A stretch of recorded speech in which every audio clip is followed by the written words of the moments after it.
Beginning the mistake. I didn't mean to sit there. The Hall of Convergence aboard the Galactic Accord station was vast enough to swallow cities. Floating banners of 100 civilizations drifted in controlled grav loops, their colors shifting to match atmospheric pressure and political tension. Every seat in the chamber mattered. Every position was deliberate.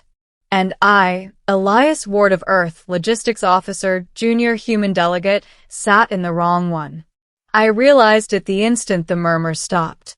The chair I had chosen was elevated half a meter above the others. Its surface shimmered with a living alloy that responded to neural patterns. The insignia etched into the armrest glowed faint gold. A sovereign seat. Across the chamber, ambassadors froze. Translators hummed nervously. A dozen security drones pivoted toward me, weapons arming with soft, polite chimes. My heart tried to claw its way out of my chest. I stood up immediately. Sorry. I didn't see the marking. I'll move.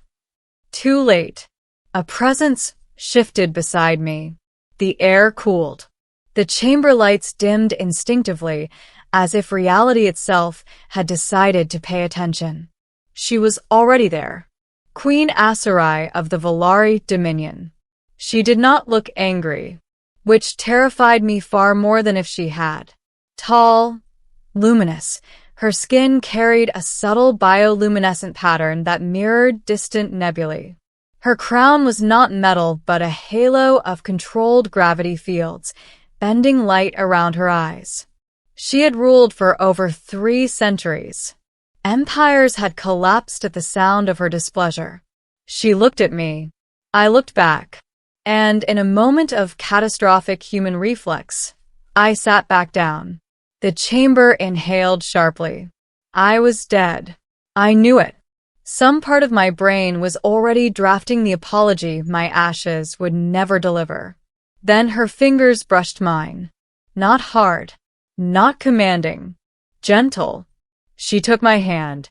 Her voice entered my mind directly, bypassing translators, guards, and protocol. Stay.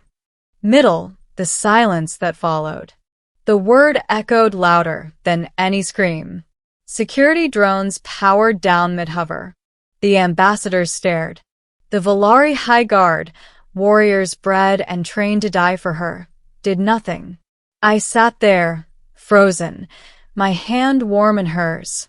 Your Majesty, I whispered aloud, because my mind refused to form a response worthy of telepathic speech. I think there's been a misunderstanding. Her lips curved, not into a smile, but something quieter, something older. No, she replied inside my head. There has been an interruption. Those are rare. I value them. The High Chancellor of the Accord found his voice at last. Queen Asarai, the human delegate, appears to have violated. Her gaze never left me. The Chancellor's words simply stopped. No force. No threat. Just silence where speech had been. You sat beside me without knowing who I was, she said to me. Do you often do that? I swallowed. Honestly, I just follow empty seats. Where I'm from, hierarchy doesn't glow. A ripple passed through her aura. Amusement, perhaps. You did not kneel. No, I admitted. Didn't want to fall over. For the first time in recorded Accord history, Queen Asarai laughed. It was soft, almost private. The chamber didn't know how to react. The meeting proceeded anyway, slowly, awkwardly, with every sentence weighed against the fact that a human was seated at the Queen's side. I barely heard the speeches. I was too aware of the way her thumb traced a thoughtful circle against my knuckles. During a recess, she leaned closer. You are afraid, she observed. Yes, ma'am. But you stayed. I didn't want to insult you. Her eyes softened. You did not insult me. You treated me like a person. That was the beginning of my problem. Over the next days, I was summoned, politely, terrifyingly, to walk with her through observation gardens and silent corridors. She asked me about Earth, about oceans, about why humans laugh when they're scared. I asked her why her people followed her so completely. Because I never asked them to kneel, she said. Only to stand with me. Rumors spread. Accusations followed. Some said I was manipulating her. Others claimed I was being controlled. A few whispered that I was marked for execution once the novelty wore off. I believed all of them. Then came the incident. The crisis. A fringe coalition attempted an assassination during a public convocation. Not with weapons, but with resonance tech. An attack meant to destabilize Asarai's neural field and collapse her control over the Dominion. I didn't think. I moved. I shoved her aside as the energy wave detonated. My body took the hit. The world became light and pain and nothing else. When I woke, I was in a medical chamber that smelled faintly of ozone and flowers. My chest burned. My nerves screamed. Asarai sat beside me. No crown. No guards. Her hand held mine again, trembling this time.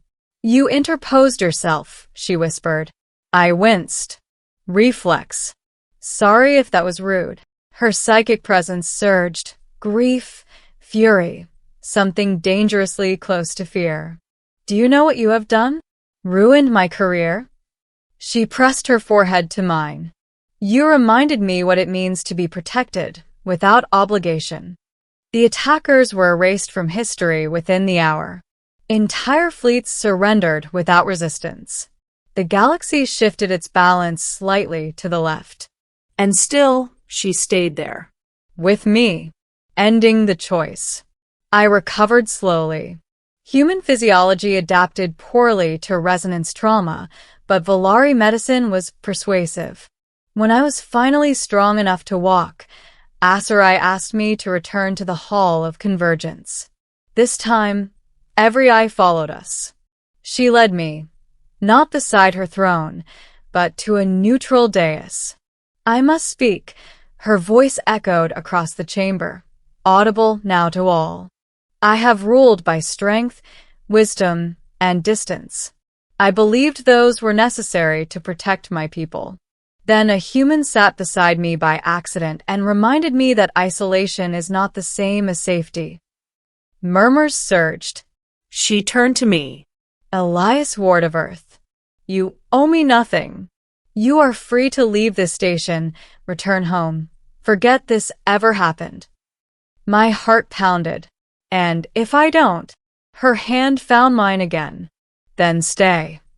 I looked at the galaxy's most powerful being. I thought of Earth, of normal chairs, of quiet lives. I thought of the way she listened when no one else did.